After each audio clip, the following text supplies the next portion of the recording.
রাত যতই বাঁচুক, বাচ্চা কাচ্চাদের আবদার তো সব বাবা মারাই শোনে। তো হ্যালো গাইজ, আসসালামু আলাইকুম। আপনারা সবাই কেমন আছেন? তো আমার আজকে ছোট্ট একটা মিনি ব্লগ আপনাদের সাথে শেয়ার করব। আমার মেয়ে, সে যেই আবদার করে তার বাবার সেই আবদার পূরণ করতেই হবে, কারণ সে এত পরিমাণ একটা জেদি মেয়ে, অনেক ঠান্ডা আবার অনেক জেদি। সে যেই জিনিসটা একবার মুখে নেয় ওই জিনিসটা তার করাই লাগে। তো ওর বাবারে রাত 9:30টার সময় বলতেছে যে বাবা নিচে যাব। তো বললো যে চলো যাই। পরে আমিও বললাম চলো আমিও নিচে যাই। পরে আর কি করার, বললো চলো। তো আমরা হাঁটতে হাঁটতে রাস্তায় হাঁটতে হাঁটতে আমরা একটা রোডে চলে গেলাম। তো বাচ্চাদের কথা ফেলে দিলে তো একদমই হবে না, তাহলে ওই বাসার মধ্যে বসে বসে তাদের চিল্লাচিল্লি কান্নাকাটি শোনো।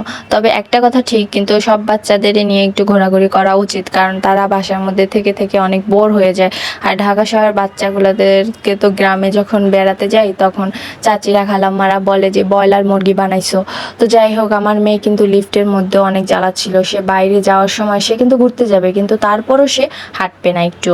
তো তার বাবার কোলে ওঠার জন্য কি পরিমাণে জিদ করতেছিল, তার বাবাকে মারতেছিল। তো যাই হোক, হাঁটতে হাঁটতে আমরা একটা বাসার সামনে চলে আসলাম, দেখছেন। তো এই বাসাটা ছিল আমার এক বড় ভাসুরের, খালাতো ভাসুর। তো ওনাদের নিজেদেরই ফ্ল্যাট এটা। তো দোতলায় যেহেতু আমরা আবার লিফটের আশা করতেছিলাম না, আমরা ঝটপট সিঁড়ি দিয়ে উঠতেছিলাম। তো সিঁড়ি দিয়ে উঠতে উঠতে আমি বললাম যে তাহলে একটু ভিডিও করে নি। তারপর যখন বাসার মধ্যে ঢুকে গেলাম তখন দেখলাম সবাই মিলে টিভি দেখতেছে, আর ভাবিরা তো মনে হয় ভিতরে, ভাবি নামাজ পড়তেছিল এসি রুমে বা তার মাস্টার বেডরুমে।